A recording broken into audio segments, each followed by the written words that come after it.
getting implemented, yeah, which are getting implemented across the states.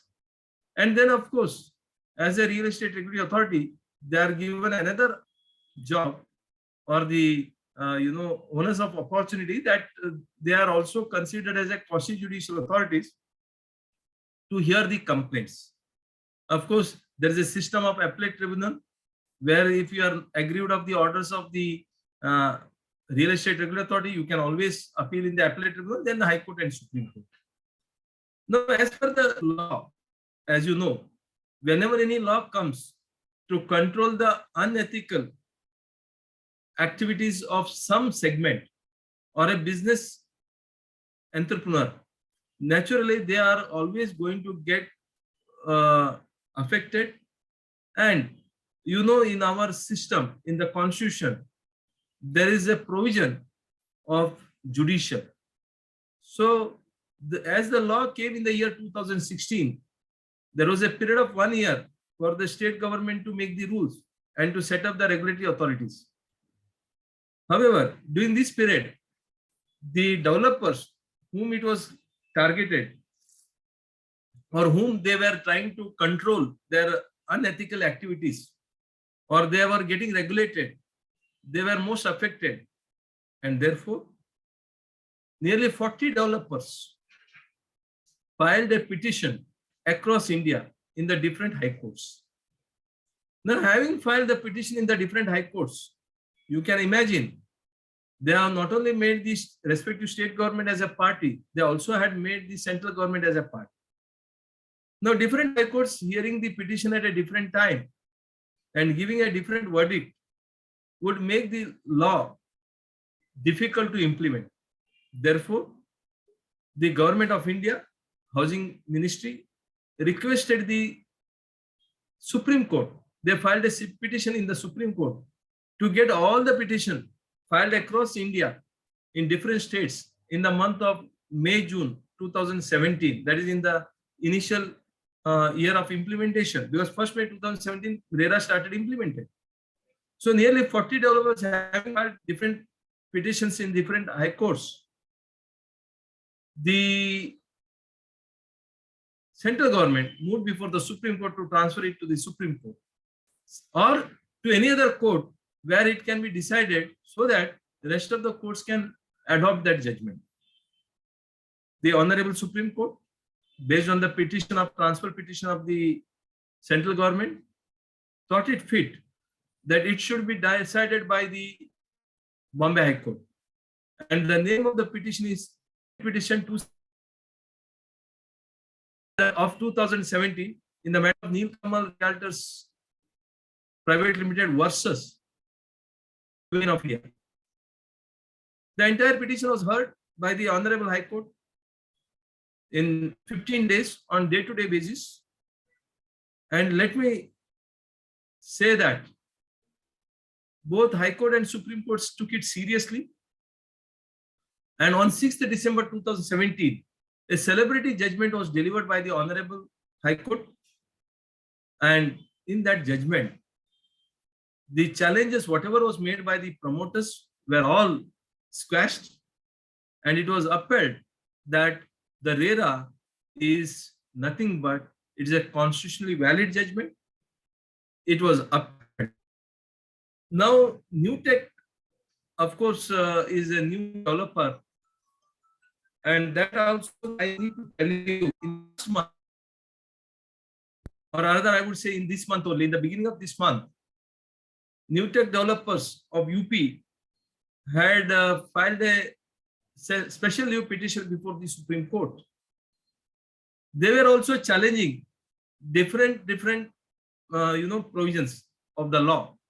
And out of that, I would touch upon especially 2 or 3 important petition which was filed, and which of course was to be required to be set aside, or rather decided by the Supreme Court. And the Supreme Court, looking at the petition, and after having detailed discussion with all the people, the 5 questions of law was framed. What are those 5 questions of law? Let us analyze one by one. The first discussion was whether the RERA is going to be implemented prospectively, that is from 1st May 2017, or will it have any impact on the transaction that has been done before 1st May 2017, before the enactment of the law? Will it have a retroactive effect? Honorable Supreme Court said, when the projects are completed, they are not required to be getting registered with RERA, and therefore they are out of the ambit because they have completed the project. But the project which are not yet completed, there is no completion certificate, they are required to get registered under RERA, which of course was handled by the Supreme High Court earlier. But still, the matter went to the Supreme Court, and the Supreme Court laid down that yes, they are required to get registered under RERA, and thereafter, the RERA will have an impact. All the provisions of the RERA will be applicable not only to them from the 1st May 2017, it also will have impact on the transaction that company has done, that project has done prior to 1st May 2017, which means it will have a retroactive effect. The second question of law which came before the Supreme Court, number of the RERA, we are discussing and deciding the matters of the complaint by single member. Whether a single member can decide the matter, the Honorable Supreme Court said, yes, there is a delegation of power which is given under Section 81, and the delegation can be for hearing a complaint or any part of the mechanism, and therefore the Supreme Court said, yes, this is possible that single member can decide the complaint. Third and most important, which also is going to affect, is when a RERA or an adjudicating officer, they are all called as a redressal system. If they decide something in favor of an allottee to grant some money or levy penalty on the promoter, the question arises, when you file an appeal, in the appeal, 100% of the money awarded in the RERA order, along with the interest which is required to be paid, that need to be paid and deposited in the appellate tribunal before the appeal is admitted. Which means it is not that you pay only the advocate fees and file the appeal and put the allottees into disadvantages. The Honorable Supreme Court said the provision to Section 43(5), wherein the promoter is required to deposit 50% of the amount in the RERA, 100% of the money which is awarded or payable to the allottee, along with the interest to be deposited in the appellate tribunal, has been upheld. And they said it is constitutionally valid. However, if the allottee wants to file such complaint, the allottee need not deposit any money. So the builders lobby was saying that it is unequal law. If the law has to be made, it should be same for both. But the Supreme Court said the Parliament has the power to make such a discretion, and accordingly, the Supreme Court upheld that if the promoter wants to make an appeal, 100% of the money payable to the as decided by the authority, along with the interest, has to be deposited in the appellate tribunal, then only the appeal will be heard. This is one of the landmark decisions which Supreme Court has given. And the last and most important, of course, there are others. I will just discuss upon and touch upon only one more thing. That is about the very important thing is about execution of the order. If the order has to be executed, there was some grammatical error, I would say, in the law making. And when that provision came in the law, that whenever you are recovering the compensation and interest, the RERA can implement the order through the Land Revenue Code. In Maharashtra, we have Maharashtra Land Revenue Code. So under Section 40, subsection 1 of the RERA, it was said that the RERA can, or the appellate tribunal or adjudicating officer can get the order implemented as a recovery of land revenue towards the compensation and interest and penalty. The word used is compensation, interest, and penalty. There was nothing related in that particular section about the principal amount.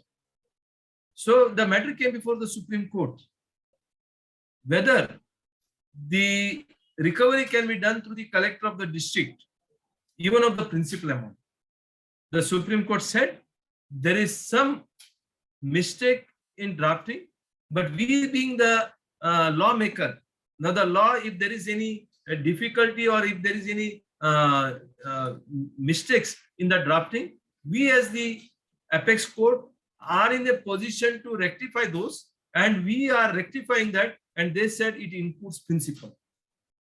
There is a lot of recovery which was getting hampered because of certain mistakes in the law drafting also has been upheld by the Supreme Court. The last and most important one thing I'll tell you right away, and then I will definitely hand over to Amit. The last and most important is, politically, Mamata Banerjee, that is of West Bengal, CM. I don't know what she has with the central government, but she decided that she will go with the independent law. That means she will not adhere to the central law of the RERA. And she enacted a new law for West Bengal Housing Industry Regulatory Act. The same was challenged before the Supreme Court, saying that when a upper house, a parliament, has made a law, can the state government enact its own law, either as the same or contrary to the Central Act? When the matter came before the Supreme Court, somewhere in the month, about 3-4 months back, Supreme Court held that the parliament law is supreme and the state law which has been made by the West Bengal government was set aside. Further to that, West Bengal Flat Owners Act, even West Bengal Flat Owners Act also was set aside, and the Supreme Court said the RERA only one law which is to be implemented. As I said, the Supreme Court has been taking a proactive steps. They know that this sector is requiring a regulatory mechanism, and I'm happy to say that the chartered accountants have been given huge responsibility, huge accountability, and a lot of compliances. And I will just, for next 2-3 minutes, just brush aside, or rather I will go through the professional opportunity which has been cast on the chartered accountant under the new legislation. We are losing certain opportunities. Maybe GST audit we have lost, but can we, get it implemented in this? The answer is yes. Considering the professional opportunity that is available, I'm happy to say, under the leadership of CA Manish Gadia, Western India Regional Council Chairman, Western India Regional Council came out with a book, MaRERA, Law and Practice. And I was the convener as well as the editor of that manual. And I request each one of you, those who are practicing RERA, should subscribe or should buy this manual. And this manual has about 10 chapters. And in each chapter, you will get the different professional opportunities and the procedural aspect and the FAQ and the checklist. And it is about 1,700 pages, because we wanted to make the manual more exhaustive, giving all the perspective from a layman language. A beginner can do it, and even an advanced person can do it. Along with me, of course, there are about 105 contributors, out of which, of course, Amit More is also one of them. So now, what are the professional opportunities? To start with, planning. Now the regulatory mechanism is in place, so therefore it has to be done planning. When I'm talking about planning, planning can be about 3 types of planning. One is approval planning, second is about the financial planning, third could be marketing planning, fourth could be execution planning. Now I'm not talking about marketing and execution or approval, I'm talking about a financial planning. A chartered accountant can very well give them a financial planning. Now let us come to the second, registration of a project. Registration is a compliance issue, and there are so many formats, so many documents to be uploaded, and so many details has to be collected. and a chartered accountant can do better. So therefore, the second opportunity is related to registration of project with real estate regulator. Third, of course, we have something called documentation. As Prashant Agarwal has said in the beginning, that yes, one of his friend has started drafting a documentation. Yes, the documentation related to allotment letter, agreement for sale, brochure, so many documentation is required. That can be done.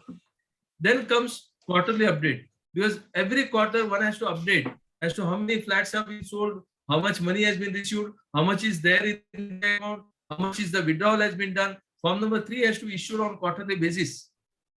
That is the form number 3 in detail, of which Amit will tell us.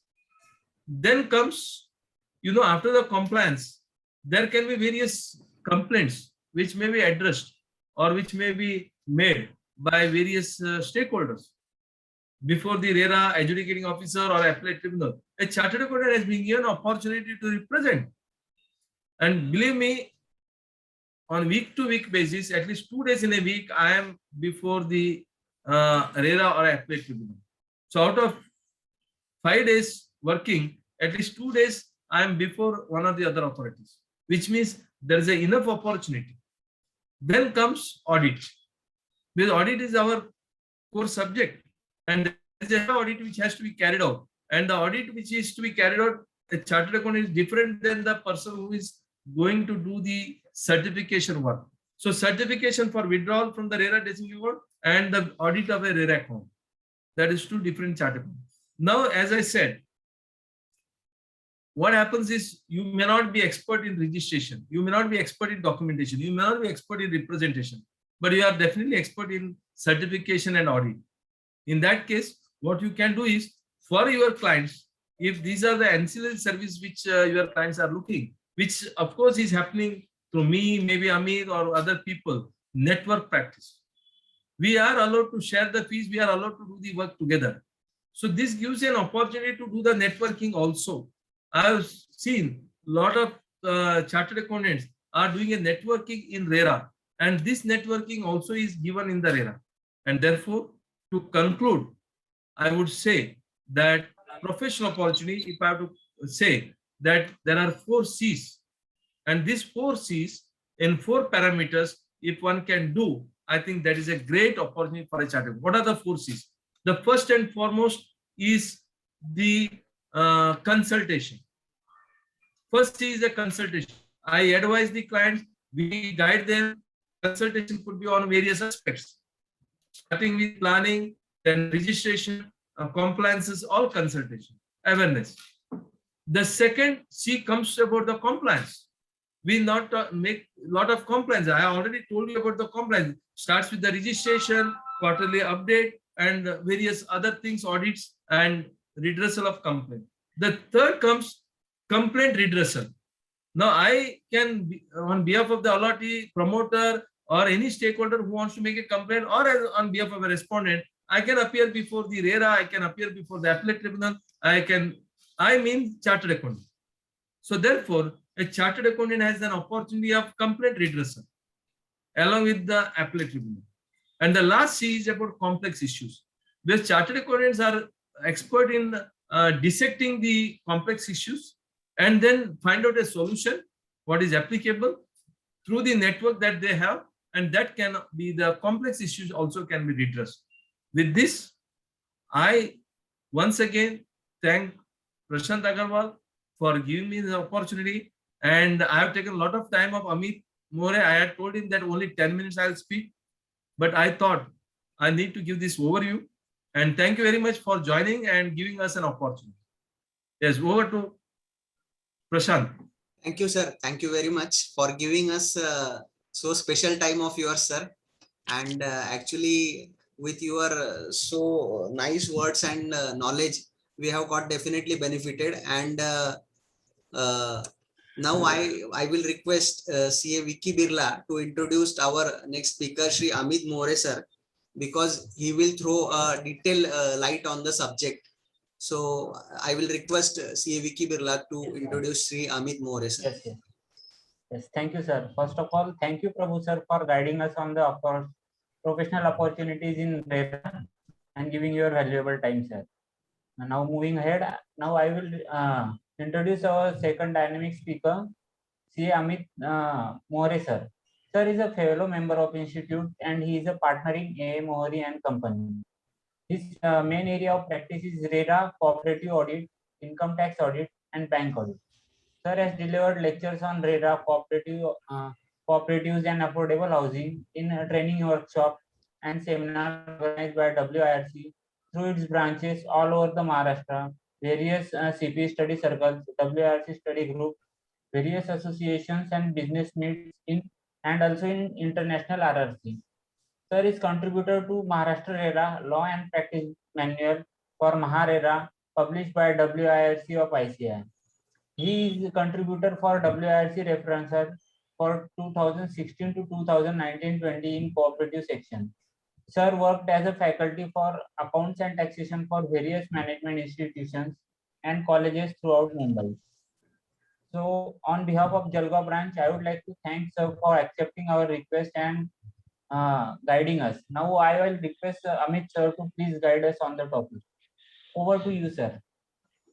Yes, thank you, Vicky Verwaji, and thank you, Prashant Agarwal, sir, for giving us the opportunity to present this RERA before you. I remember when the Act was introduced in 2017. At that time, along with Prabhu sir, once we have visited Jalgaon branch for this presentation on RERA.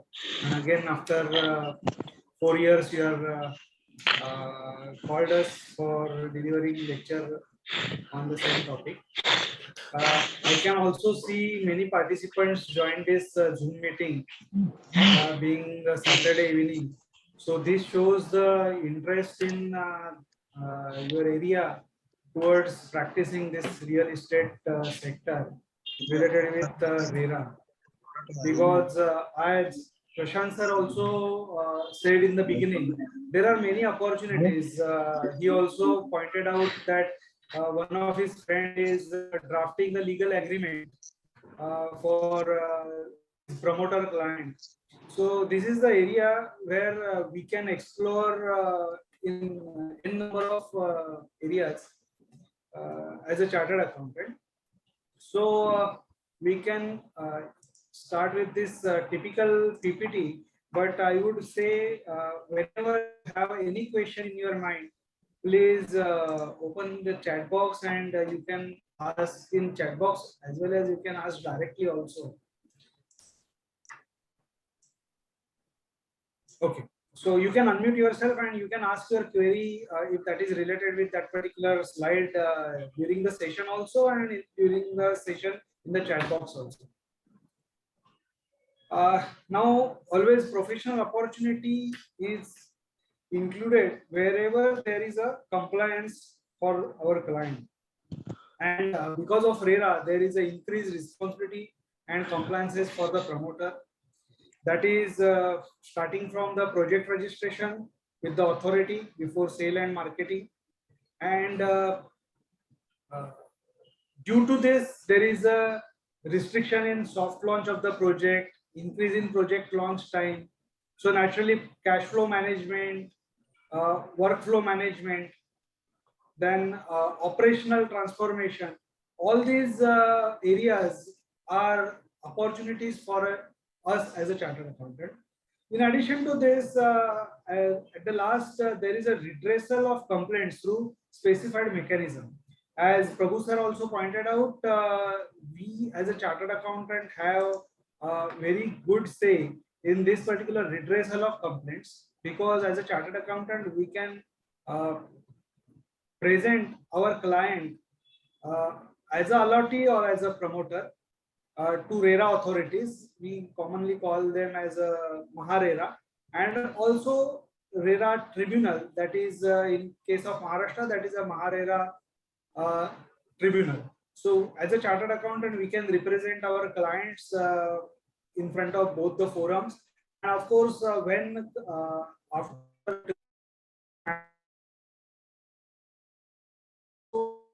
the uh, knowledge base for the promoter or complainant. You can provide all inputs to the advocate who will fight the promoter in the High Court or the Supreme Court. So there's a lot of complaints. There are professional opportunities for that.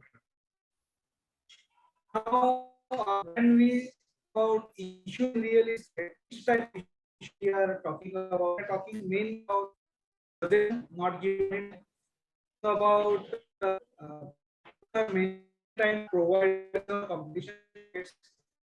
They demand additional which is not all provided in the agreement or of they do not form societies or association of allottees. They do not give conveyance.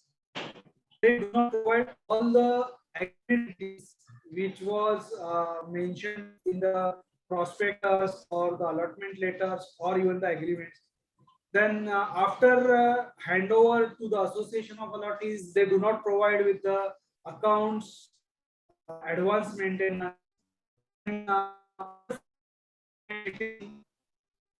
then that they change the approved plan on their own without any consent from allottees. They change the deeds or they do not give the clear deeds to the association of allottees. This was happening because this was highly unregulated sector. There was a lack of transparency in approach. Used to give any there was quick redressal mechanism available to RERA. Which were the redressal mechanism forums available prior to RERA. There are few of them listed in the slide. It is Skill Code under Specific Act 1963. So anything goes wrong as per terms of agreement, people use code under Specific Relief Act can file a complaint. Then our introduction of consumer forum, consumer court under Consumer Protection Act, amended Act 2019. If there is a financial or few specific causes cheating, their promoter then allottee can file a complaint directly to the local stations. And of course, special applications with high courts and supreme courts, people used to file various complaints. So the mechanism available in RERA regime. After introduction of RERA, this is on the act. This act mission was made back in 2019. And the Housing, Urban Development and Municipal Affairs, this law was proposed for real estate throughout India. Ultimately, in 2016, Real Estate Bill 2010 was passed by Rajya Sabha, then by Lok Sabha, and finally on 25th March 2016, the President of India accorded his consent on Real Estate Bill, and Act came into public gathering. Act known as Real Estate and Development Act 2002. There are total 10 chapters of this particular act. All the chapters are very important, but if you want to practice in this particular field, or if builder to see the particular act carefully, then you should read this chapter number 8 first. That is offenses, penalties, and activity. Because all the अगर ये नहीं करेंगे तो answer to this question is in this particular chapter number 8, that offenses, penalties, and activity. So this is most important section or chapter for my understanding, because if you read this particular chapter 1, then you will this particular there are 10 chapters. First chapter chapter number 2 is related with registration of real estate project and registration of real estate agents. Then functions and duties of the promoters. Then rights and duties of the allotee. Then real estate regulatory authority. Real estate regulatory authority to this question lies in this particular chapter. Then Central Advisory Council, under whom this act is formed. Then real estate. Then of course offences is adjudication.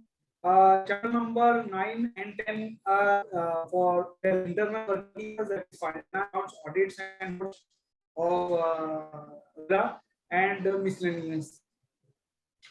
When we are talking about real estate sector or real estate project, what is real estate in real sense?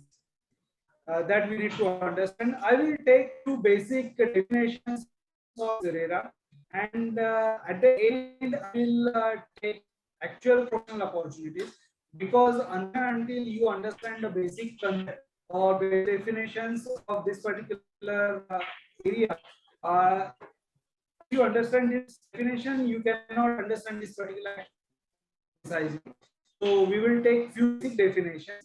First and most important definition is of real estate project.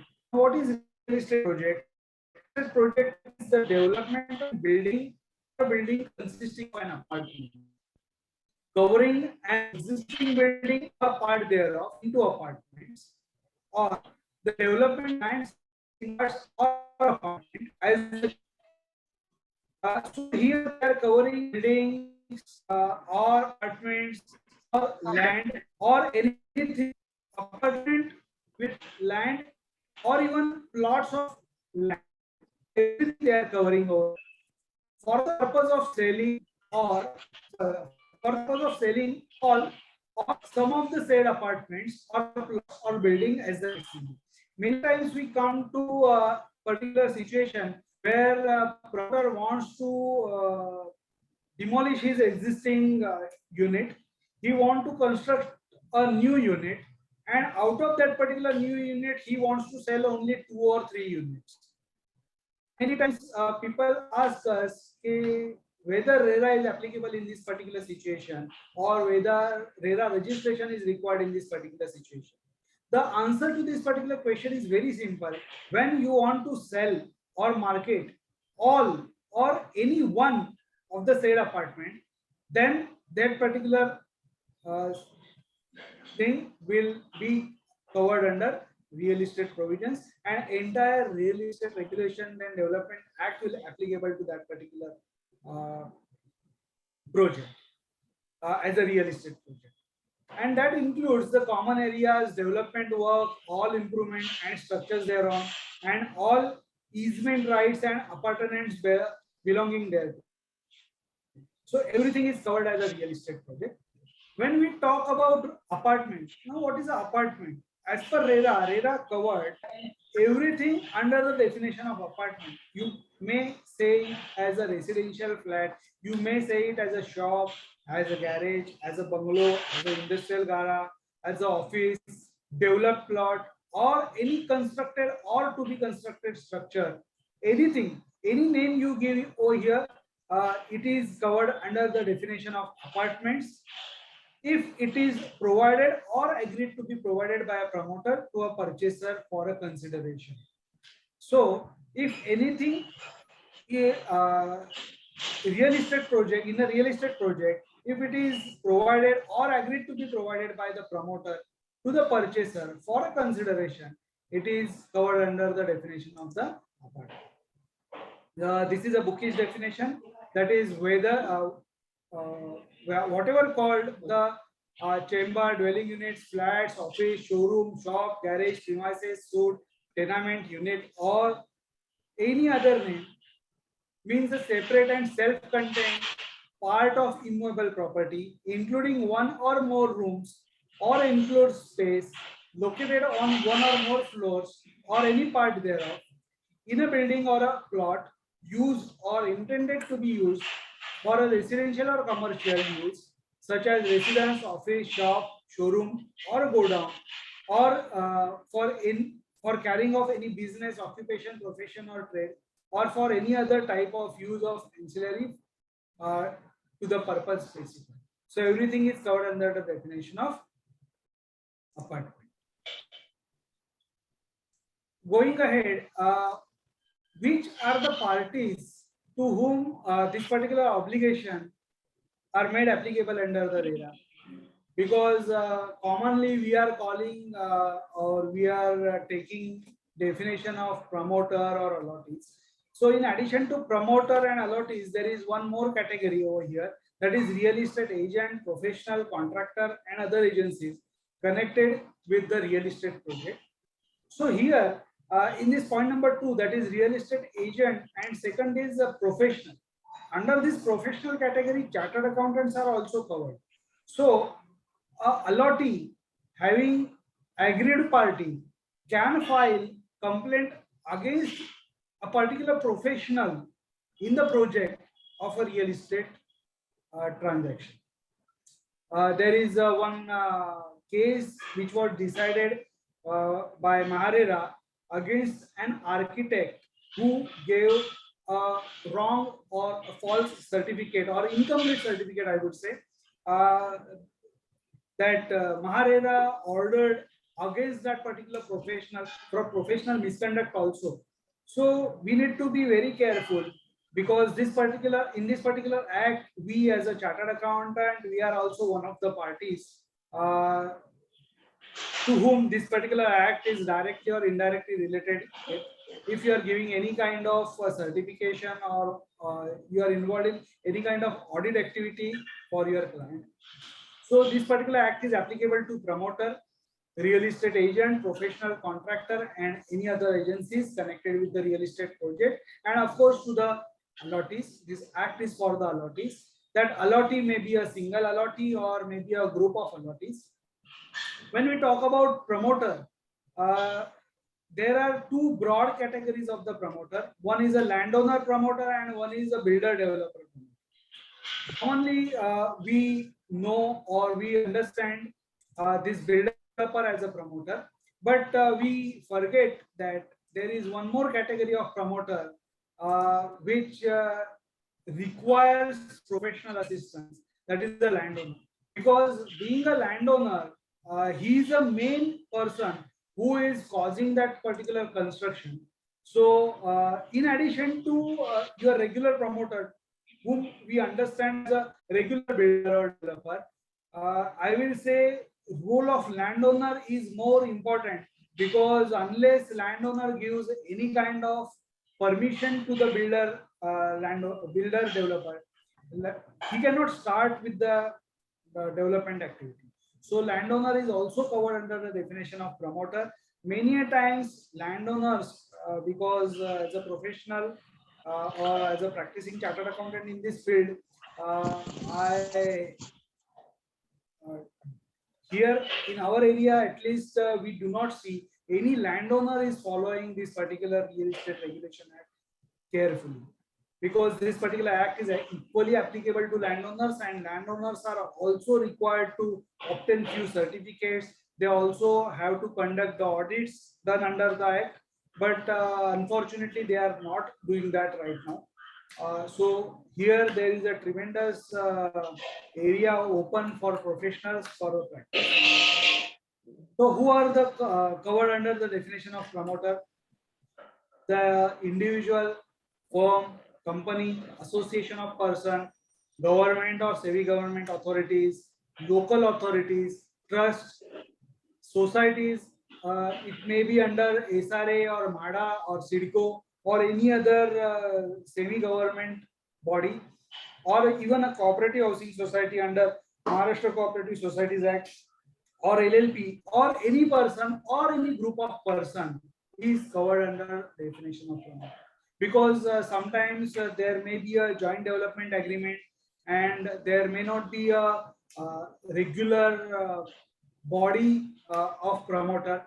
There may be a arrangement, few person will do some activities, few person will do some other activities. There may be a body of individual or a group, collectively they will be called as a promoter. So this is very vast definition. This is a bookish definition. I will just skip this definition because we already covered many points of this particular definition.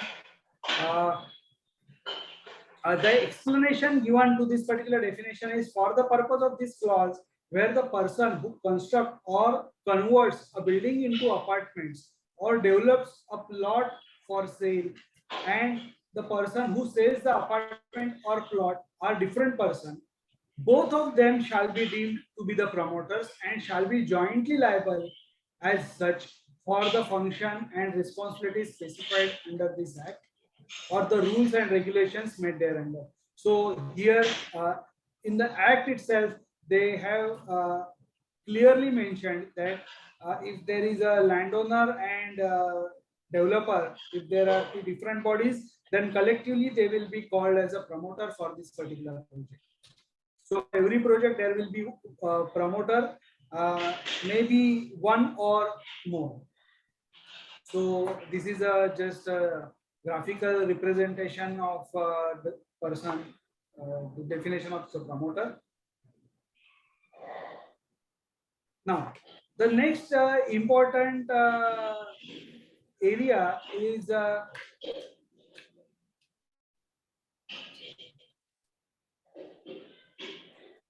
that is a real estate agent. Now, who is a real estate agent and why the role of real estate agent is important in this particular act?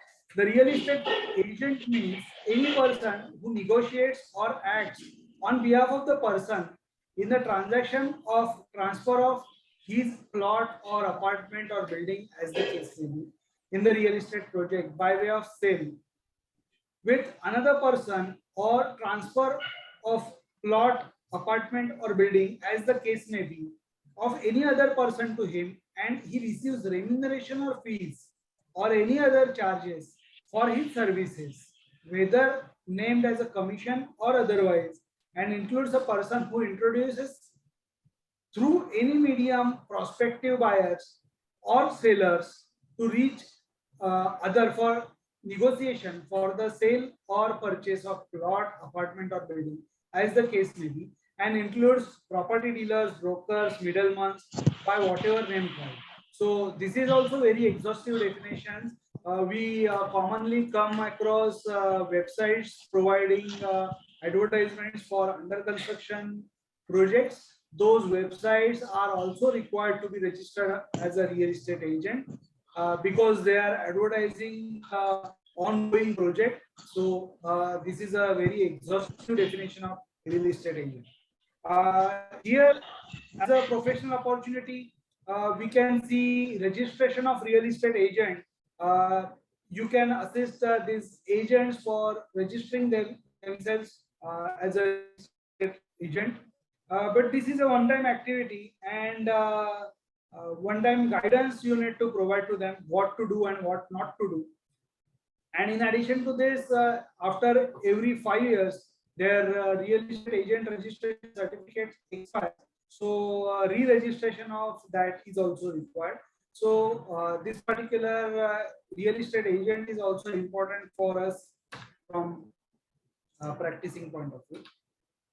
Then one more important definition of the act which we need to discuss, that is of allottee. Who is the allottee?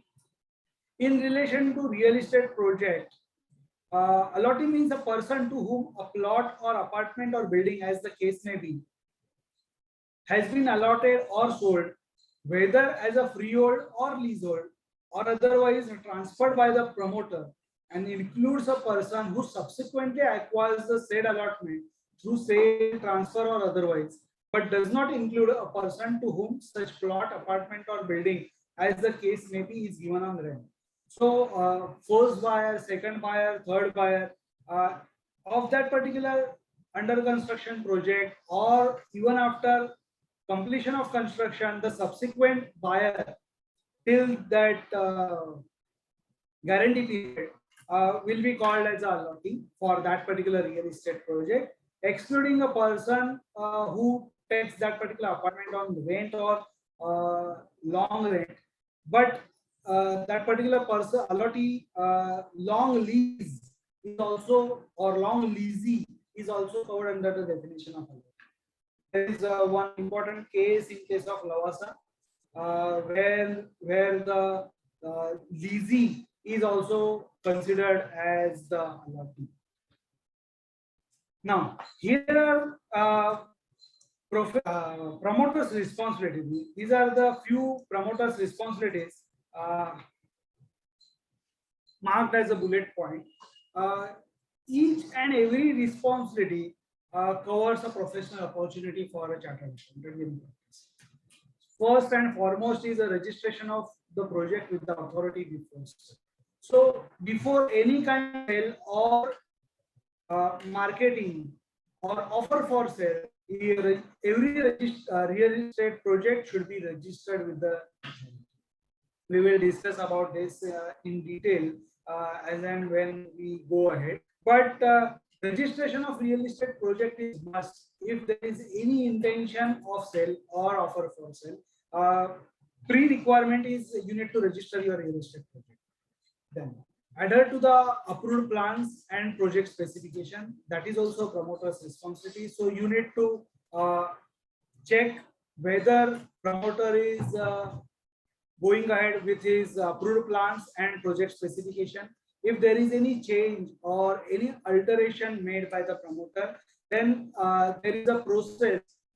You need to approach to RERA for amendment of plans with the specific requirement, and you need to complete a certain documentation. Then only you can go ahead and or you can complete your project as per revised plans.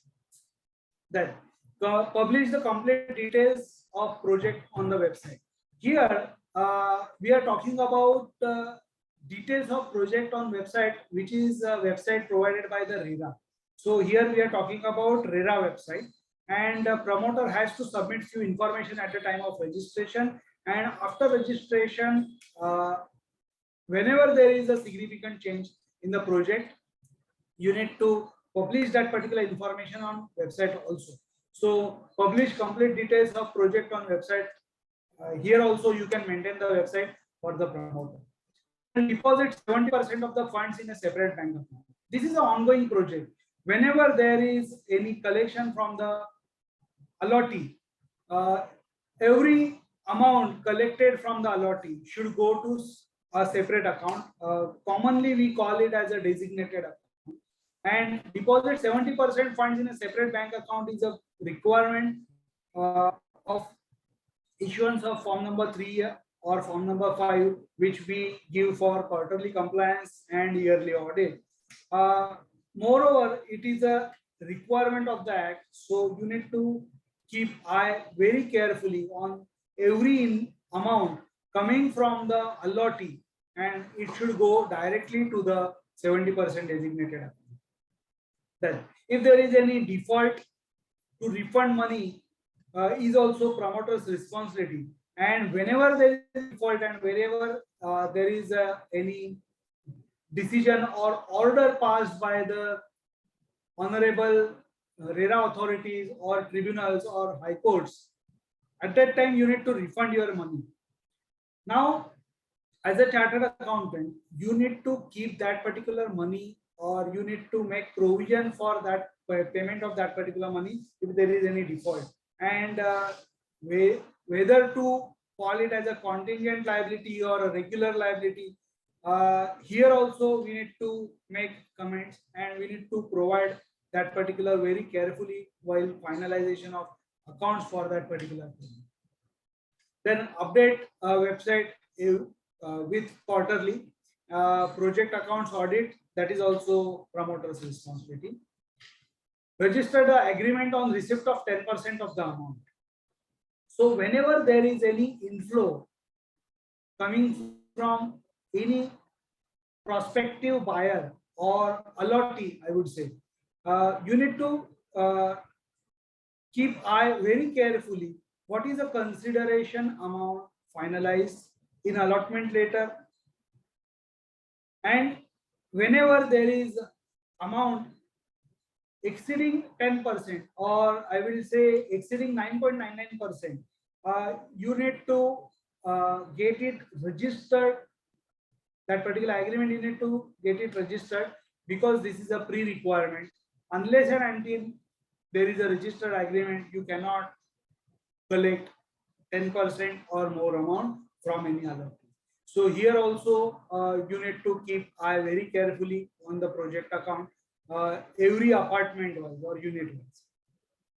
To rectify structural defect or defect in workmanship, it is the responsibility of the promoter. So whenever there is any structural defect or defect in workmanship claimed by the real estate project, you need to provide it in your books appropriately.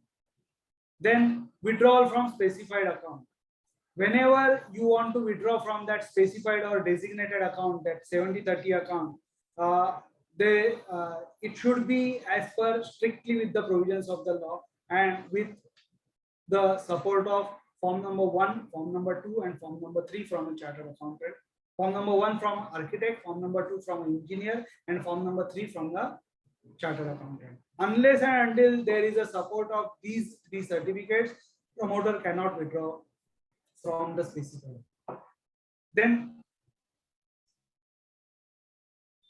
promoter has to disclose all the details, specifications on RERA website. Then promoter has to mention carpet area on RERA website as well as in the RERA agreement. And they need to stick to this particular carpet area, and definition of carpet area is slightly different in the RERA than the carpet area definition given in local municipalities or bodies approving the projects. So here you need to follow the definition of carpet area as per RERA. Then if there is any alteration in the project, only after approval of 2/3 of allotment. So this is very important. Alteration of project only after approval of 2/3 allotment. Earlier, what builders or promoter used to do, at the time of registration, they were taking approvals in by way of inserting one clause in the agreement itself. If there is any FSI which we will get, or if any FSI or fungible FSI or TDR purchased by us, we are free to construct, or we are free to amend the plan, or we can increase the number of floors in that particular project. Earlier it was happening in all real estate projects, or even at the time of registration of agreements, they were making a separate letter signature of the allottees for any future alterations, NOCs or approvals from the allottee. But now, after introduction of this particular act and after introduction of few guidelines by MAHARERA, now at the time of any alteration, specifically for that particular alteration, you need to apply with the MAHARERA authorities, and on that specific alteration, you need signature of allottees. So you cannot take a pre-approvals or blanket approvals in the agreement. You need to take fresh approvals from all the allottees at the time of amendment in any plan, and you need to apply with the MAHARERA authorities before alteration of the original plan. So obligation in case of transfer of project to third party.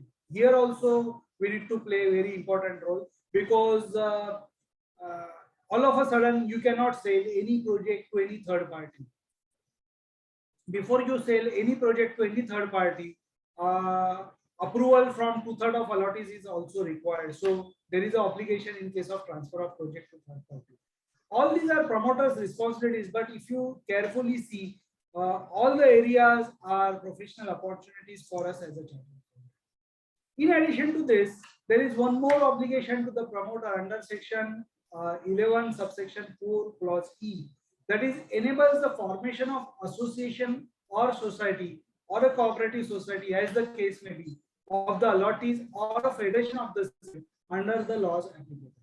So this particular section says that you need to form association of allottees by whatever name calls. And further it is saying within a period of 3 months, of the majority of the allottees having booked their plot or apartment or a building, as the case may be, in the project. So here there is a direct obligation under section 11 subsection 4 clause E, that is every promoter should form an association of allottee whenever there is a majority, whenever they attain a majority within 3 months from the date they are attending majority by way of booking of plot or apartment. So this indicates if there are 100 units in any project, and if more than 50, or once the 51st project is 51st apartment is booked, association of allottees formation process should start, and promoters should form an association of allottees or a federation or a housing society or a cooperative society or an apartment, as the case may be, which was finalized in the draft agreement. So this is one of the major obligation on the promoters. Here also, if you are doing this particular practice, there is a tremendous professional opportunity involved at the time of registration of association agreement. In addition to that, one more specific obligation of the promoter, or one of the most important obligation of promoter under section 17 subsection 1, that is, promoter shall execute a registered conveyance deed in favor of allottee along with the undivided proportionate title in the common areas to the association of allottees or the competent authority, as the case may be, and hand over the physical possession of the plot, apartment or building, as the case may be, to the allottees and common area to the association of allottees. So this is very important. Here we are talking about conveyancing of the land and common areas to the allottees and the association of allottees. So this is also one of the major obligation of the promoter, and here also as a chartered accountant you can do this type of drafting, and you can go and finalize the conveyance deed for the allottees or association of allottees, as the case may be. And this is also required to be done within 3 months from the issue of occupancy certificate. So this is also within a particular time frame it is required to be done, that is within from 3 months from the date of occupancy certificate. This type of certificate is to be issued, or this conveyance is to be done.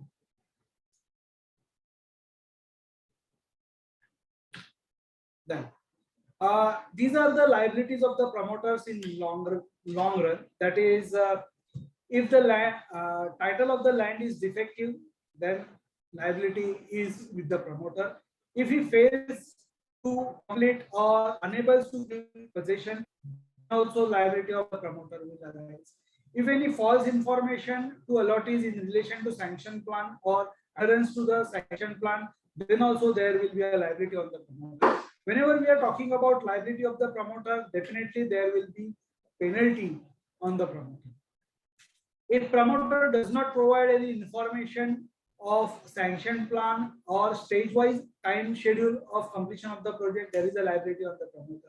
In case of project is assigned to the third party without prior written consent of the allottees, then also liability of the promoter will arise.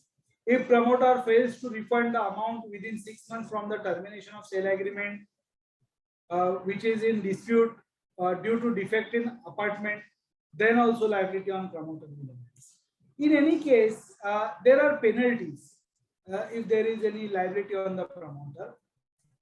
That is, if promoter contravenes any of the, here are few of the penalties I have mentioned, not all the penalties, but just see the quantum of the penalty. If the promoter contravenes the provisions of the registration, then he is liable to a penalty up to 10% of estimated project cost as determined by the authority.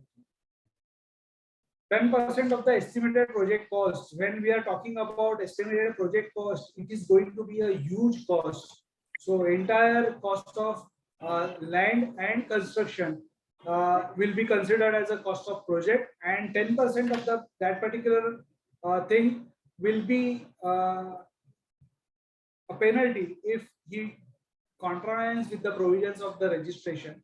As on today, it is as determined by the authority. So as on today, department is taking some lenient view, and if there are contraventions related with registration of real estate project, and if there is no complaint pending against that particular promoter at that time of registration of real estate project, on his own he is coming forward for registration of real estate project, there is not much deviation, then RERA authorities are charging penalties ranging from 7 lakhs to 10 lakhs at lower side for late registration of real estate project, because still there are many projects, there are ongoing projects not yet registered with real estate authorities.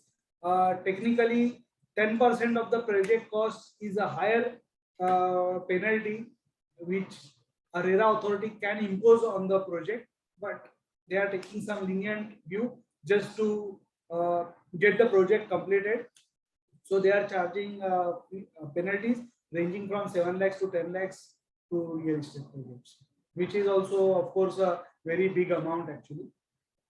If the promoter does not comply with the orders or decisions or directions issued or violates the provisions of the registration, then it is punishable with the imprisonment up to 3 years or with a fine up to 10% of the estimated project cost or both. So here also one of the penalty, not only financial but imprisonment up to 3 years is also awarded under this particular provision or under this particular act. If any promoter provides false information on contravenes the provisions of registration of real estate project, then penalty of 5% of estimated cost of the project. So if any false information or wrong declaration is given at the time of registration of project, then also there is a provision of penalty, that is 5% of estimated project cost of the project at the discretion of the authorities. If promoter contravenes any other provisions of real estate, so this is very important, that if promoter contravenes any other provisions not specifically given under any of the penalties clauses, then also there is a provision of penalty up to 5% of estimated cost of the project as determined by the authority by way of penalty. Going ahead, when we are talking about professional opportunities, in this particular act, we need to see the authorities to implement this act. Which are the authorities are implementing this particular act because as I said in the beginning of the lecture, we can represent in front of the authorities in the capacity of a chartered accountant for our clients. So under the act, appropriate government shall establish a real estate regulatory authority for regulation and promotion of real estate sector in the state and union territories. The authority shall strive the facility to growth and promotion of a healthy, transparent, efficient and competitive real estate sector while protecting the interests of the allottees, promoters and real estate agents. The authority shall also establish an adjudicating mechanism for speedy dispute redressal regarding the registered real estate project. The key responsibility of the authorities shall be as follows, that is, ensuring the disclosures of real estate project by the promoters, real estate project registrations, real estate agent registrations, complaint redressals, and provide the recommendation to appropriate government in the matters relating to development and promotion of real estate sector. So this is basically the introductory part. So what are the objectives of authorities to implement the act? When we talk about Maharashtra, in exercise the powers conferred to Real Estate Regulation and Development Act 2016, the government of Maharashtra established following authorities for the state of Maharashtra. Number one is Maharashtra Real Estate Regulatory Authority. We commonly call them as a MAHARERA. The government of India enacted the act in 2016, and this act came into effect from 1st May 2016. Under this act, Government of Maharashtra established the Maharashtra Real Estate Regulatory Authority by notification number 23 on 8th March 2017 for regulation and promotion of real estate sector in the state of Maharashtra. So on the first date of implementation of this particular act, MahaRERA authority was in place. The second authority established by government of Maharashtra is Maharashtra Real Estate Appellate Tribunal. We commonly call it as a MahaRERA 80.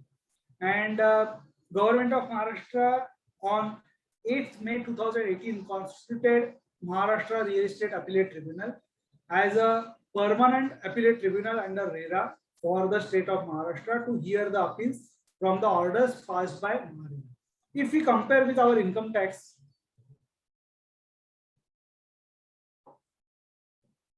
income tax officer or even appellate authorities are at par with MahaRERA authorities. Actually, MahaRERA authorities have much more powers than these income tax authorities because it is a judicial body, direct judicial body, MahaRERA. And against the orders passed by income tax appeals, we file with Income Tax Appellate Tribunal. So Maharashtra Real Estate Appellate Tribunal is equivalent to your Income Tax Appellate Tribunal. And just like Income Tax Appellate Tribunal, we can appear in Maharashtra Real Estate Appellate Tribunal as a chartered accountant directly for our clients. And we need to follow the decorum of the court, and it is just like a court. So all the formalities and other paperwork is equivalent to the authority, court authorities. Whereas in case of MahaRERA authorities, it is slightly relaxed, but yes, again, MahaRERA, if you want to present in front of MahaRERA authority, then also you need to follow few paperwork and few court decorums and process of court we need to follow. Then every order passed by RERA, by RERA 80, MahaRERA 80, under this act shall be deemed to be the decree of the civil court, and it shall be executed in the same manner as a decree of civil court. For the purpose of RERA 80, shall have all the powers of civil court, and RERA 80 is also competent to transmit its order to the civil court having local jurisdiction for execution in the same manner as it was a decree of civil court. A small example over here, any order passed by MahaRERA authority or MahaRERA 80 for recovery, it will go to collector of that particular district, and it is having same powers as that you can recover it through recovery proceedings against land revenue. So it has a tremendous powers. Then third authority, or we can see as a second appellate authority, that is a High Court. Any person aggrieved by any decision or order by RERA 80 can file complaint under an appeal under section 53 of RERA, read with section 100 of Civil Procedure Code 1908 to the High Court within 60 days from the date of receipt of decision or order from MahaRERA 80. However, an appeal cannot be filed against any decision of RERA 80 which was made with the consent of parties in the matter. So if there is any settlement in the RERA 80, then you cannot go to High Court and file a second appeal. Otherwise, you can go to High Court and file a second appeal. And any person aggrieved by the decision of High Court can go to Supreme Court by filing a special leave petition. So to summarize all this, registration under RERA, finalization of quarterly compliance, certification under RERA, audit under RERA, cash flow monitoring, redressal of complaints, and overall supervision of the projects. These are main areas of practice. If you are regularly following RERA, then in the month of July 2021, they came out with one particular circular mentioning quarterly updation of all real estate project is compulsory, which was compulsory earlier also, but now they have given few specific dates. So they have given date as from the end of the quarter, within 7 days from the end of the quarter, you need to update your RERA website, you need to update your certificates for every quarter. So this was a first time MahaRERA authorities came out on compliance related with quarterly compliance. And of course, for audits, there is a specific date, that is from the end of the year. Within 6 months from the end of the year, you need to complete audit under MahaRERA. So these two are main areas which are of the concurrent importance. So every year till the end of the project, we need to conduct this type of quarterly compliance and annual certification work after one-time activity of registration of real estate project. After this, I will discuss about compliance in form of form number 3 and form number 5. But before that, I will take few questions from chat box. So there was one query from Dharam sir, that is completion certificate received, form 5 not filed. Uploading completion certificate will suffice. Also, once completion certificate is uploaded, will RERA authority initiate any action for not uploading form number 3 to form number 5? Yes, definitely they will take action, because form number 5 is to be done every year end. That is, if your project is registered in 2017 and you have received form number 4, that is completion certificate in the year 2020. So from 2017 to 2020, for every year form number 5 you need to upload. And today also you can upload these forms. There is no issue. Only thing, you cannot file these forms backdated. You have to obtain certificates for current date only, and with specifically UDIN, and you can upload this form number 5 now also, because at present they are not charging any penalty for uploading form number 5 late. Only thing, they are asking you to upload the form number 5.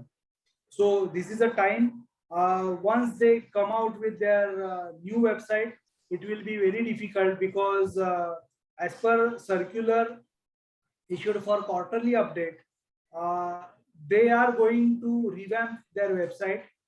They are going to introduce a website on the basis of website of developed by Gujarat RERA. And in Gujarat RERA, there is a provision, unless and until you pay the late fee, you cannot upload the required form if you are not filing that particular form in time. This is just like filing of TDS return. That is, once there is a delay, and you need to pay the penalty. So here also they are in the mood to introduce this type of penalties. They have also mentioned amount of, they have not mentioned amount of penalties, but they have mentioned the mechanism by which they are going to introduce these penalties. So you need to be very careful. Today also you can file or upload form number 5. Regarding form number 3, to issue form number 5, basic requirement is form number 3 in place, because form number 3 is not at all required to be uploaded on website. After registration stage, as per today's website status, form number 3, you have to obtain every quarter. You need to keep it on record of the promoter, but it is not required to be submitted on RERA website as on today. But when you conduct form number 5, you need to check various things. Out of that, one thing is whether form number 3 was obtained on regular basis, because form number 3 is related with drawing power. So you need to obtain form number 3 first, and then form number 5, and you can upload form number 5 as on today. Then second query was related with allotment letter and draft agreement to sell. as per rule number 10 should be in English. It's not at all requirement. You can draft your agreements in vernacular languages, including Marathi or Hindi, and you can upload the same. Only thing is that particular language should not cross the clauses mentioned in the draft model agreement. Then common areas and facilities, does this includes unallocated parking? Common areas and facilities, does this includes unallocated parking? Actually, unallocated parking, yes. Common areas and facilities, common area can be used as unallocated parking. If it is a non-covered parking, of course, builder cannot sell that uncovered parking. So naturally, that particular part can be termed as a common area. After this, I will take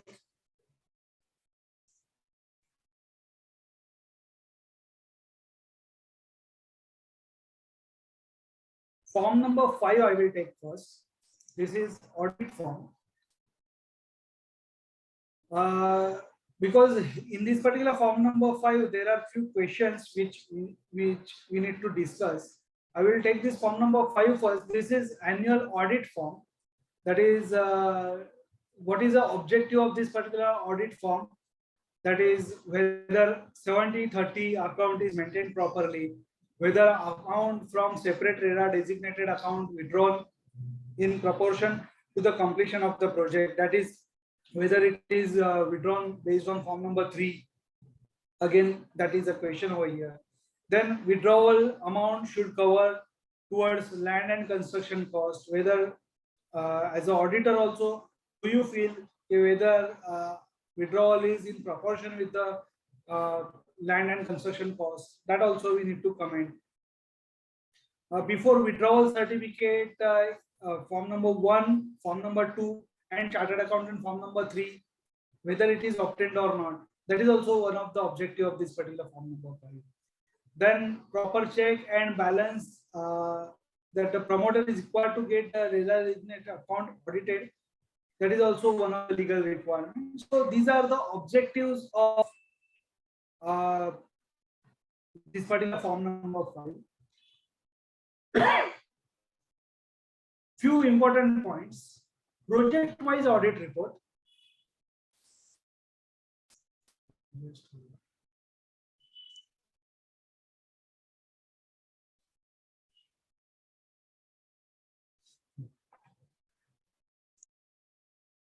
Project-wise audit report. This is very important. Now, if a promoter, that is, say for example, if there is a partnership firm, and that particular partnership firm has registered a particular project with MahaRERA authorities, and there are 4 wings in that particular project. But while obtaining registration, the promoter has taken 4 separate certificates for 4 separate wings in that particular layout. Then you need to obtain 4 separate audit reports for these 4 separate projects in a same layout. It may happen there is a common land, and on that particular common land there is one layout is sanctioned, and on that layout there are total 4 buildings, and for 4 buildings separate RERA registration is in place. If that is a situation, you need to take project-wise audit report for that particular project, because they are independent projects. Then promoter to get his accounts audited, that is a responsibility. Period to complete the audit, that is period to complete the audit is within 6 months from the end of financial year. For the first time, due to this COVID situation, RERA has issued one particular circular saying you can submit this audit report by end of 31st December 2021. But this particular relaxation was not there for previous year. So for previous year 1920, the date of audit was 30th September 2020 only. No clarification received from RERA. But as I said, they are not taking any action, so you can still upload the audit reports for 1920 also, and for the earlier year also. Then, if we go directly to this particular form number 5, this form number 5 should be on the letterhead of a chartered accountant. Now, who should be the chartered accountant? That is also one of the main questions. On the letterhead of a chartered accountant, who is statutory auditor of the promoter's company or the firm. Now, who is the statutory auditor of the promoter's company or the firm? Because if you, in case of a private limited or public limited company, you can understand there is a statutory auditor under Companies Act. But there may be a situation, there may be a auditor under Companies Act, one different person, and auditor under Income Tax Act, another person. In case of a firms, there will not be any question of statutory auditor under any particular act, but there may be an auditor under Income Tax Act. So here, as a statutory auditor, they are considering RERA also a statute. So naturally, auditor appointed under RERA is also a statutory auditor. So a promoter can appoint an independent person as a statutory auditor of the company or firm for that particular real estate project, but definitely not a person who has issued form number 3, because he should be a statutory auditor, and a person who issues form number 3 is considered as an internal person, or is considered as other than a statutory auditor. And specifically they have given clarification that chartered accountant issuing form number 3 should be different from chartered accountant issuing form number 5. So if you are regular company auditor or income tax auditor for that particular firm or a company, ideally you should not issue form number 3 for that particular company. You can issue form number 5, but you cannot issue form number 3. Then annual report on statement of accounts. This is actual form number 5 wording. Name and address of the promoter. Subject: report on statement of accounts on project fund utilized and withdrawn by the promoter so and so for the period so and so to so and so with respect to MARERA registration number so and so. Now here, very important point is from the period from so and so and from the period to so and so. Now, if we are talking about any particular project for financial year 2021, one thing is sure that 2 will 31st March 2021. But period from starts with the first day of start of this particular project. If you see carefully this particular wording of form number 5, you will come to know this is not for the year, but this is for the period. So period from first day of start of the project to 31st March, which is closing and for which you are preparing this particular audit. So this particular RERA audit is not for a particular year. This RERA audit is for n number of years starting from first day of start of this particular project. Now, question will come to your mind, why this is over here. The answer lies in subsequent points. We will take that particular thing. But prior to that, this certificate is issued. This is an audit report. And in this particular audit report, first line is mentioned as this certificate is issued. So this audit report is in certificate form. And whenever there is anything in certificate form, it should be accurate and to the point. So here you are not giving any kind of true and fair view. You are giving actual figures in this particular audit in a certificate form. So second point is, I have obtained all necessary information and explanation from the firm. Again, this wording is of wording of a certificate. Then point number 3 is I hereby confirm that I have examined the prescribed registers, books and documents and relevant records of the promoter for the period ended so and hereby certify that Messrs so and so have completed percentage of the project named as located at so and so. Now this percentage you need to arrive, and how to arrive this percentage that we will discuss while we will discuss point number 3. But here in second point they have mentioned amount collected during the year for this project is so and amount collected till date is so and so. So amount collected during the year, if we are talking about 31st March 2021, then here we need to put figure of financial year 20-21 and amount collected till date. So here you are taking responsibility from first day of initiation of this particular project to 31st March for which you are closing. So for that bulk period, you need to mention amount. Say for example, your project was started way back in 2014 or 2015. So from 2015 to 2021, whatever is the total amount collected for this particular project, you need to mention that particular figure over here. And amount collected during the year, that particular figure you need to put over here. Same way, amount withdrawn during the year of this project is so and so, and amount withdrawn till date you need to mention over here. So likewise, amount collected, amount withdrawn from 2015 to 2021 you need to mention over here, and amount collected during the year you need to mention over here. Then further, I certify that the promoter has utilized the amount collected for so and so project only for the project, and the withdrawal from the designated bank account of the said project has been in accordance with the proportion to the percentage completion of the project. So here you are certifying whatever he has utilized for this particular project or whatever he has collected for that particular project is utilized only and only for that particular project. No diversion of funds.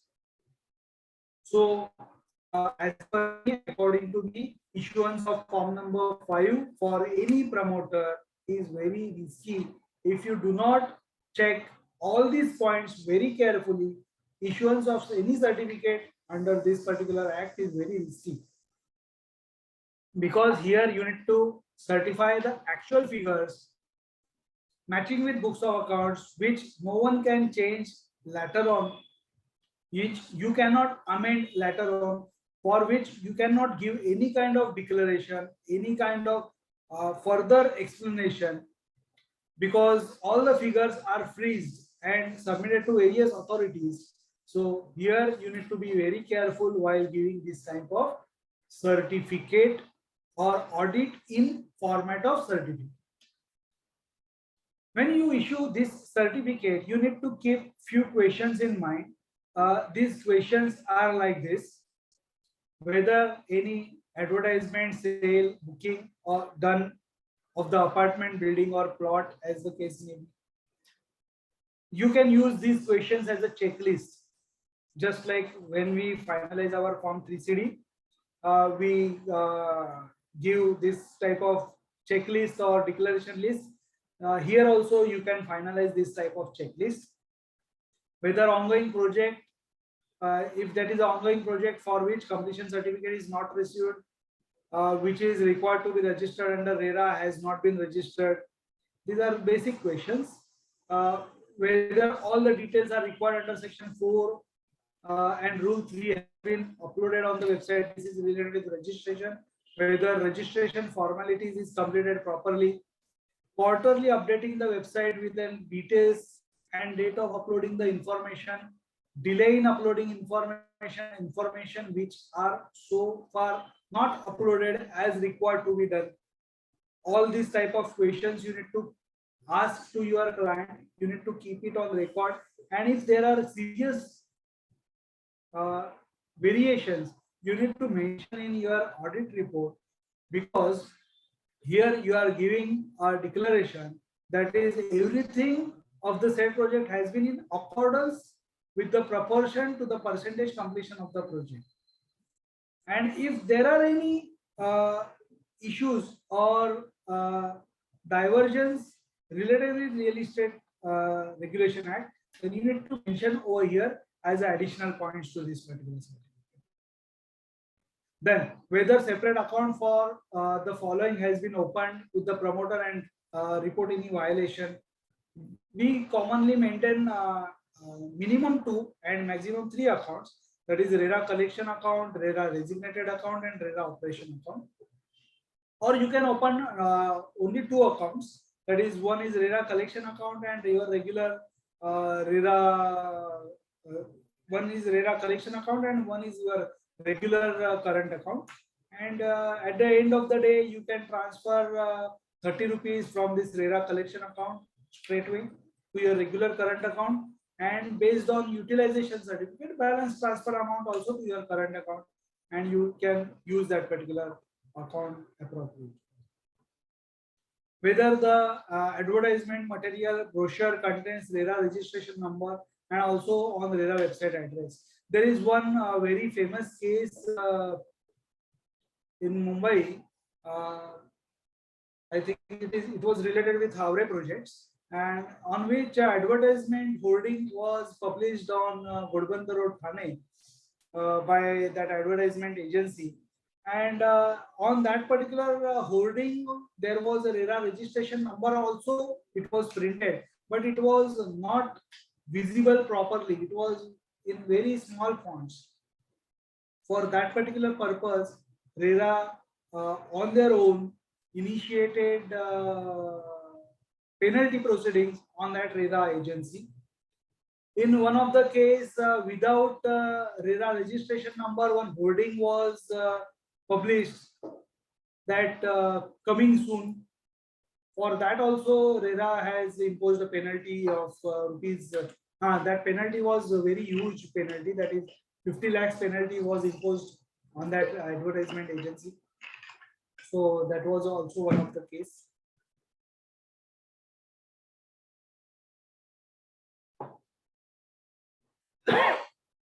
Then one more important question you need to ask to your promoter, that is whether the promoter has obtained a completion certificate or occupation certificate. If they are saying the project is completed, occupation certificate from the authority who has issued the approvals should be obtained. Many a times promoter, what they do, they complete the project, they obtain occupation certificate or completion certificate from their architect. They submit that particular copy with the municipality or the authorized government agency, but they do not provide occupation certificate from the approving authority. That is not the form number 4 format. Form number 4 requirement is you need to obtain occupation certificate from the competent authority, and architect is not the competent authority. Okay. If the real estate project is developed on leasehold land, whether the promoter has obtained lease certificate and provided such lease certificate to the allottee individually or to the association allottees, as the case may be. So this is equivalent to your conveyance.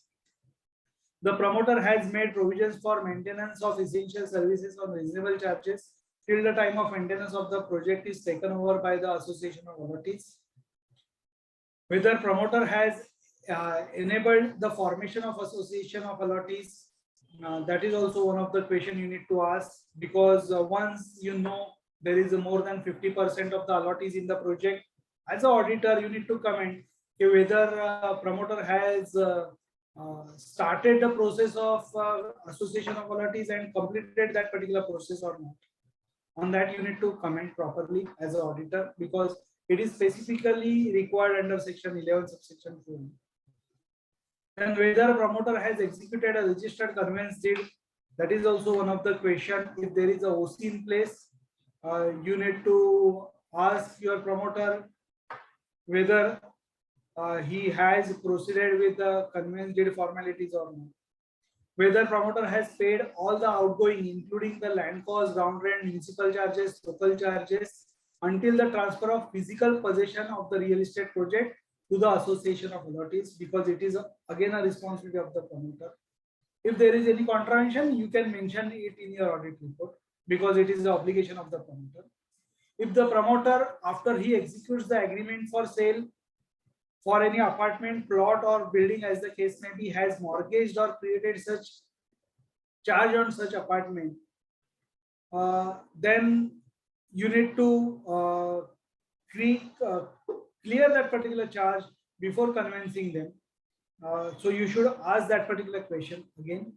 Then whether the promoter has cancelled the allotment of apartment or building, or as the case may be, only in terms of agreement for sale executed by and between the promoter and allottee. Then whether the promoter has prepared and maintained all such orders, other details, as the case may be, specified from time to time by regulation authorities.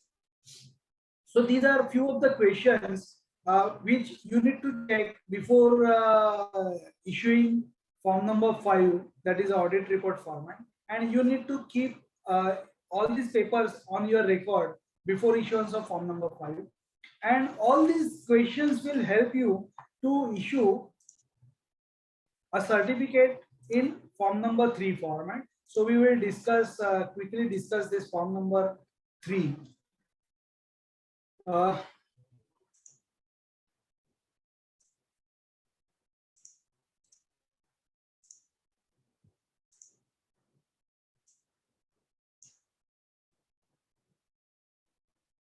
Many of you must have issued form number 3 at the time of registration of real estate project. I will quickly go through this particular form number 3 format. Here you can see there are notes mentioned over here. Now, what are those notes? In the introductory session given by Prabhu sir has mentioned there is one book published by WRC, that is Maharera Real Estate Manual. These particular notes are mentioned in detail in that particular book. There are 105 notes for issue of this particular form number 3.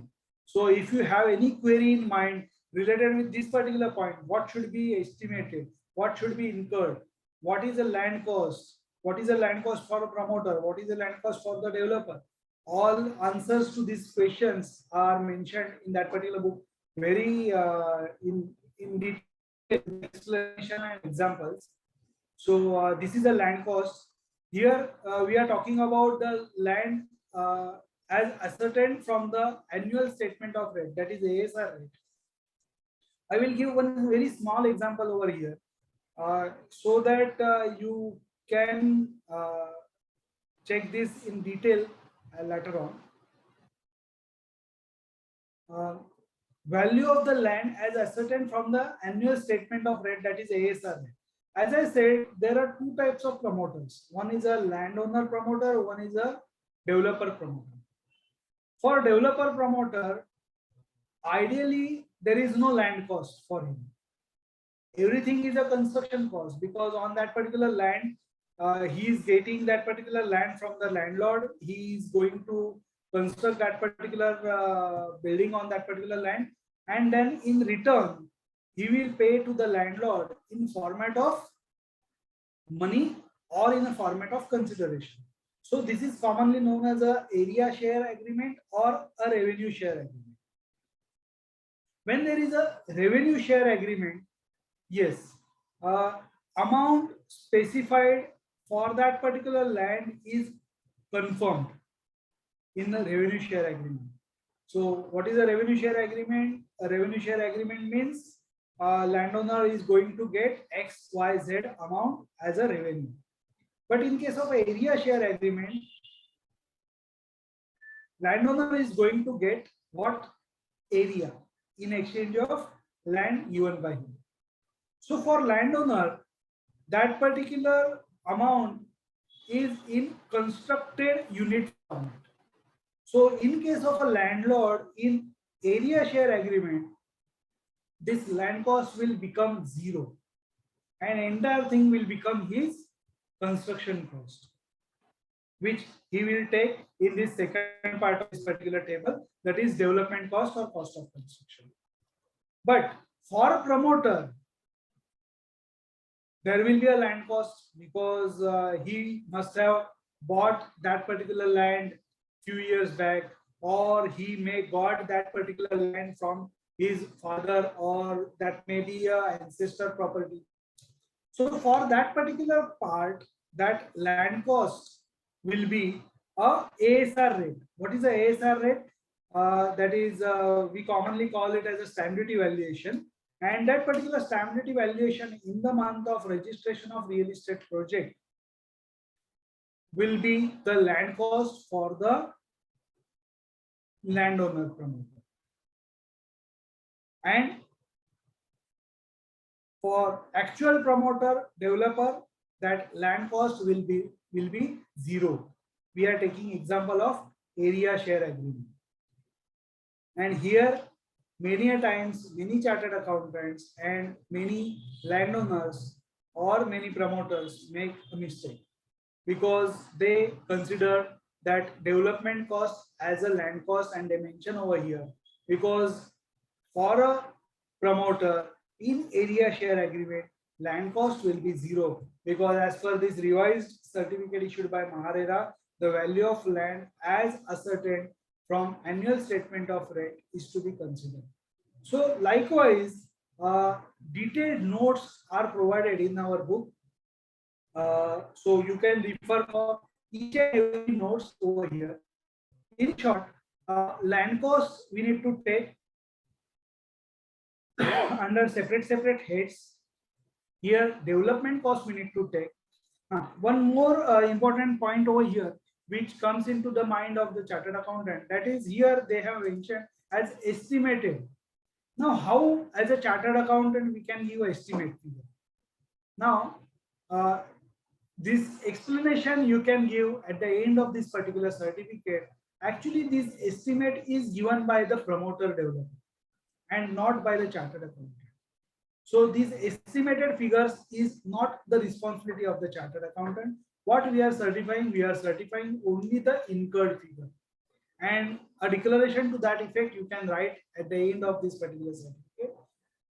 But it is also clarified by WRC through their publication, ICI through their publication, that this estimated figure is a responsibility of the promoter, and we are not at all certifying this particular estimated figure. Here, in case of development cost, you will see there is one estimated cost of construction as certified by the engineer. So here they have clearly mentioned that this particular estimate should be given by the engineer. So here we are not at all responsible to give this estimated cost as certified by the engineer. That particular figure you need to obtain from engineer certificate, form number 2, and you need to put over here directly. And actual cost of construction as incurred as per the books of account as verified by the chartered accountant is to be mentioned in this particular incurred figure, and minimum of these two we need to consider while calculating this particular total cost of the project. And here we are calculating this proportion of cost incurred on the land cost and construction cost to the total estimate cost. This particular percentage we are supposed to write in form number 5. So the auditor who is certifying form number 5, he also has to prepare this particular form number 3 in format, and he has to arrive his independent proportion of cost incurred, and that particular independent figure of cost incurred should match with figure or percentage derived by the chartered accountant issuing form number 3. Then amount which can be withdrawn from designated account, this particular figure is work or this particular figure will work as a withdrawal power or drawing power for the promoter, and promoter can withdraw maximum of this particular amount from this particular designated account. which is a 70/30 account. So from 70% account, he can withdraw maximum amount from this particular amount as supported by this particular certificate. Less amount withdrawn till the date of this particular certificate. So till date, if he has withdrawn anything, you need to deduct that particular amount, and balance amount will work as your drawing power for this particular project. So I hope this will help you. Here there are few declarations or additional informations is required to be given for ongoing projects, and as on today there is no status of ongoing project remained now. So for every new project you need to give information till this particular point only, and this additional information is not at all required unless and until it is very old project and you are registering it as on today, which will of course attract a penalty in future. So these are the form number 3 and form number 5. I have prepared one sample format also. We normally prepare this type of sample form number 5. I have prepared over here. I will share this with the organizers because due to lack of time, I cannot take this particular thing right now. But of course, at the end, you can issue this type of declarations for which project, for which promoter, for which particular project you are giving this particular certificate. What are your disclaimers to this particular form number 3? You can give over here. But one thing is very sure, this particular form number 3 is very risky thing, and you need to give accurate figures while issuing this particular form number 3. Now I will take a few questions from chat box. Completion certificate is received on 31st August 2020, made for 30th September 2020, and is form number 5 is to be uploaded for 2021. Yes, form number 5 for 2021 is also required to be taken for period from 1st April 2020 to 31st August 2020, whatever are the expenses, and from 1st date to 31st August 2020, these figures you need to obtain over here, and you need to upload them on RERA website on or before 30th of September 2021, which is now extended to 31st December 2021. So yes, for these 4 months, April, May, June, July, August, for these 5 months, you need to obtain form number 3 as well as form number 5, and you need to upload on website. Okay, because completion certificate is received on 31st August 2020. So naturally, form number 5 is required for that. One more question is there, that is for individual developer not liable to any audit, still form number 3 and form number 5. Yes, form number 5 and form number 3 is a requirement of RERA, and definitely form number 3 and form number 5 is to be issued from 2 separate chartered accountants, because one is considered as a certification authority and one is considered as a auditor who should be an independent auditor. So form number 3 from separate chartered accountant and form number 5 from a separate chartered accountant. There is no more question remaining. So I will request CA Prashant Agarwal sir to take the charge of the session. If there are any questions right now also, participants can directly answer. Amit sir, I have a query. Yes. That if promoter is selling the apartment or unit after completion only, and he's not taking any advance from the customers, so whether that 70% account is required to be maintained, or whatever expenditure he is doing it from his own pocket, from the promoter's pocket. So in that case, is he required to maintain that account? And again, if certificate is required to be given for RERA, then we have to give the nil certificate, na? Sir, the thing is, if you are very sure you are not going to promote this project, you are not going to make any kind of advertisement, you are not going to collect any money against any particular unit from common public, Okay, so naturally, what you are doing construction from your own cost. RERA registration provisions will not applicable for you. No, but sir, If RERA registration, just one moment. If RERA registration provisions are not at all applicable for you, and you are obtaining you are going to obtain occupation certificate in hand, and you are selling a ready product, Yeah. then RERA registration provisions will not at all applicable for you. Whether RERA as an act will applicable to you, yes, RERA as an act will applicable to you. But when registration provisions are not applicable to you, 70/30 account will not applicable to you, certification will not applicable to you, form number 3 will not applicable to you, form number 5 will not applicable to you. Then what are the clauses are applicable to you? Because it is a real estate project, and real estate project means agreement should be as per RERA. Conveyancing is to be done in time. Association of allottees is to be done in time. One more important point is defect liability of that particular real estate project. These 4 points you need to adhere. So in future, if there is any problem or issue related with these clauses, allottee can go to RERA authority and they can file a complaint, and then RERA will ask you for that particular point only. So form number 3, form number 5, regular compliances, 70/30 accounts, registration under real estate, that at all that all these points are not at all applicable in your But project. sir, But if you are obtained registration certificate, yeah, that's what I was asking. but if you are obtained registration certificate, naturally all these things are compulsory for you. Okay, got it. Now also, if you are very sure that you are not at all going to sell anything, you can surrender your registration. Got it, sir. Got it, sir. Yes. Okay. To surrender your registration, you need to make a complaint to, sir, you need to file an application with RERA authorities. They will cancel your registration certificate. But before cancelling your registration certificate, they will ask you to submit form number 3 and 5 till date.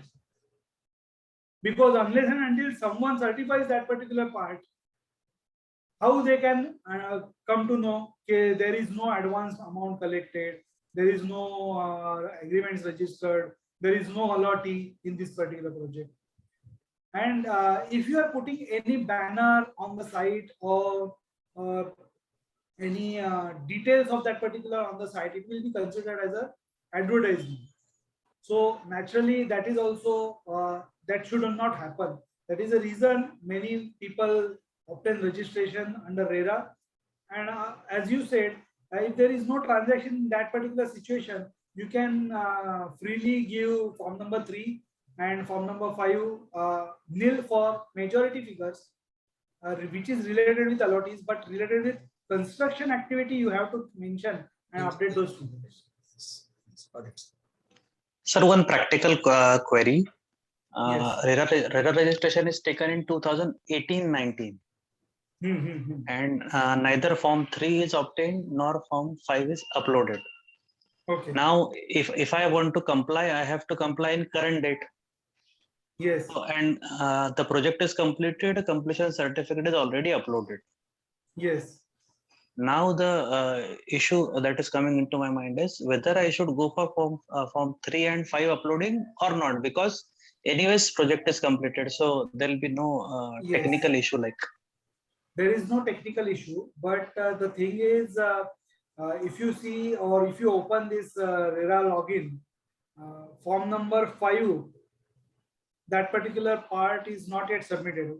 वो आपको दिखाई देगा. And that will create a issue for you, because they will send a notice directly to you that form number 5 is not uploaded.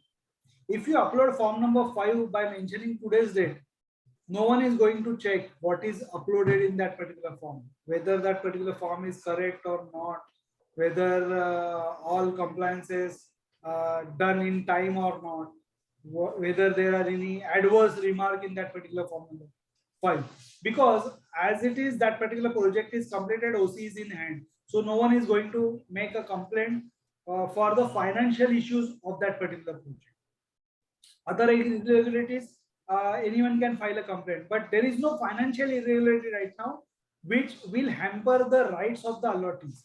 So I will advise you ki complete the audit as on today's date, upload that audit report. No one is going to check. But if you do not upload anything in that particular field, you are going to get notice for that particular. Sir, to be uploaded for the last year or for all the years? No, if you see form number 5 tab will open for every year from the date of registration. So for every year you need to upload those forms separately. As you said, registration was obtained in the year 17-18 or 18-19. So naturally 17-18, 18-19, 19-20, 20-21. For all these years, you need to upload form number 5 separately. If you see your login, you will see 4 separate tabs for form number 5 are already active over there. Against that, no submission is made by you.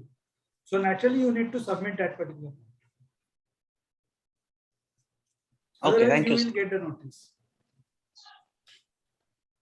Thank you, sir. I think all the questions of all the queries of the participants must have been fully satisfied. And with the permission of all the participants, I herewith propose a vote of thanks to Shri Amit More sir, that sir, you have explained the topic in a very simple and very lucid manner, and it was very interactive and very nice session because all the queries of the members have been satisfied, and you have very explained the topic in a very nice manner, sir. Actually, form 3, form 5, even minor complexities, all things have been cleared by you, sir. So we are very thankful to you for your special time given to us, and also we are thankful to Shri Ramesh Prabhu sir, that he has also given his opening remarks and his time to the participants, and he has explained many things in a simple manner. And I am also thankful to all the participants of the Jalgaon branch of WRC and all the chartered accountants for their patience hearing. Thank you very much, sir. Thank you so much. Thank you. I will once again advise you to just, if you want to practice in RERA, just buy that particular manual. It is a slightly costly thing, but it is an investment definitely. And all answers to all your questions you will get in that particular book. That is my surety to you, because that particular manual is prepared in such a manner that all queries should be answered there and in that particular area only. So that particular manual is for promoter as well as for allottees and for professionals also. Only for form number 3 and form number 5 also you can buy that particular book. So it will clear many doubts in your mind directly. Okay. Thank you for inviting me for giving lecture on this particular topic. Thank you. Thank you, sir.